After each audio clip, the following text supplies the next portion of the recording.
told your friend you're not okay, and tell me what's wrong and why you never said you felt that way. And guess you're trying to stay strong and fake a smile until I look away. Hai sahabat 360, ketemu lagi dengan diriku. Siapa yang pernah merasakan cemburu? Ayo angkat tangan. Yang belum pernah cemburu, ada gak di sini?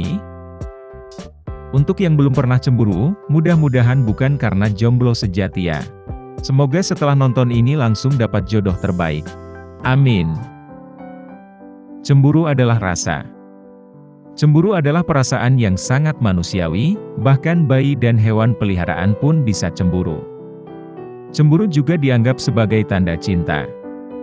Tapi saat cemburu hadir, ternyata ada perubahan yang akan dirasakan tubuh. Meskipun cemburu selalu dikaitkan dengan perasaan hati, tapi sebenarnya cemburu juga melibatkan bagian otak kita yang berkaitan dengan emosi. Selain itu ada juga faktor hormonal, terutama hormon dopamin yang berkaitan dengan perasaan gembira. Apa hubungannya antara otak, cemburu, dan emosi? Dalam struktur otak ada bagian yang berhubungan langsung dengan emosi, namanya amigdala, berasal dari bahasa Latin, almond, karena bentuknya memang seperti kacang almond. Amigdala adalah komponen utama penghasil emosi. Ketika kamu merasa sedih, kamu akan menangis, karena amigdala kamu akan memacu jaringan otak dan struktur saraf untuk mengeluarkan air mata. Namun jika amigdala seseorang rusak, maka dia tetap bisa berkomunikasi, tapi menjadi pasif, dan respon kadar emosi semakin minim, bahkan tidak bisa menangis lagi. Kondisi semacam ini disebut affective blindness. Otak merupakan salah satu organ penting pada tubuh manusia. Bagian besar otak terbagi menjadi dua sisi, yaitu otak kiri dan otak kanan. Setiap sisi otak memiliki peran dan fungsi masing-masing dalam mengendalikan seluruh bagian tubuh manusia. Otak kiri berfungsi dalam hal yang berhubungan dengan logika, rasio, kemampuan menulis, membaca, dan matematika. Bagian otak kiri juga merupakan pengendali intelijen quotient atau IQ. Daya ingat otak bagian ini bersifat jangka pendek. Sedangkan otak kanan berfungsi dalam perkembangan emosional quotient atau EQ. Misalnya sosialisasi, komunikasi, interaksi dengan orang lain, serta pengendalian emosi. Pada otak kanan juga terdapat kemampuan intuitif, kemampuan merasakan, memadukan, dan ekspresi tubuh, seperti melukis, menyanyi, dan menari. Itulah hubungannya antara cemburu yang melibatkan perasaan hati, emosi, dan otak. Kembali ke perasaan cemburu. Ternyata, ketika orang dikuasai cemburu, maka dia menjadi kesulitan dalam melihat objek dengan jelas. Makin tinggi dan menggila rasa cemburu, makin terasa gangguan pada mata.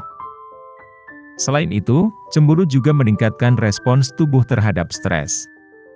Akibat meningkatnya hormon stres, akan terjadi reaksi peningkatan darah tinggi, dan detak jantung bertambah cepat. Dan jika tingkat cemburu terus berlanjut menjadi semakin berat hingga menjadi cemburu buta, maka bisa-bisa berakibat fatal yang sangat buruk, baik ke fisik maupun mental, yang mempengaruhi tindakan dan perbuatan yang bisa menjadi tidak rasional dan berbahaya.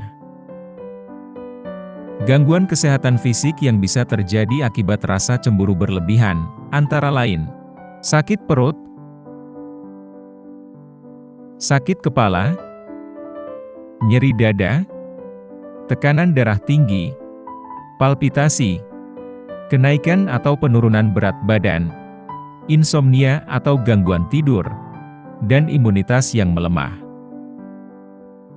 Selain gangguan fisik tersebut, ada hal lain juga yang sangat berbahaya dan perlu sangat diwaspadai, yaitu, cemburu buta dapat mendorong perbuatan kriminal. Bagi mereka yang cemburu buta, ada kalanya langkah terakhir yang bisa dilakukan adalah membalas dendam. Hal ini dapat membuat orang melakukan berbagai hal buruk, termasuk tindak kejahatan yang pada akhirnya akan menjadikannya seorang kriminal. Luar biasa ya ternyata. Sebaiknya kita jangan menganggap sepele perasaan cemburu. kita harus bisa mengerti dan memahami seperti apa rasa cemburu yang kita miliki, karena setiap orang akan berbeda tingkat dan warna cemburunya masing-masing. Selain mengenali rasa cemburu diri kita sendiri, sebaiknya kita juga bisa mengenali dan memahami jenis cemburu yang dimiliki pasangan kita, supaya kita bisa menyikapinya dengan tepat dan mencegah dari hal-hal buruk yang bisa saja terjadi. Meski begitu, rasa cemburu tidak perlu dihilangkan. Rasa cemburu diwariskan nenek moyang manusia untuk memotivasi agar kita melindungi apa yang menjadi milik kita. Yang perlu diwaspadai adalah jika kita mengalami cemburu buta dan mengarah pada sikap posesif. Kalau sudah cemburu buta biasanya akan cenderung bertindak irasional atau fanatik. Meskipun biasanya dianggap sebagai emosi negatif, tetapi cukup wajar jika seseorang mengalami cemburu dalam hubungan. Pada batas tertentu, bahkan cemburu bisa dianggap sebagai bumbu yang dapat menjadi bukti cinta, menambah rasa cinta, dan mempererat suatu hubungan. Mudah-mudahan setelah ini kita bisa lebih mengerti dan menguasai emosi cemburu kita. Sekian dulu ya sahabat 360, sampai ketemu lagi, sehat dan sukses selalu ya.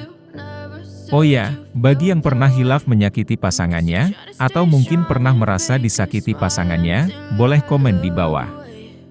Mungkin bisa sebagai sedikit pengakuan atau pengungkapan perasaan bersalah, melepas gundah yang terpendam. Semoga kalian bisa saling memaafkan di sini. Wassalamualaikum.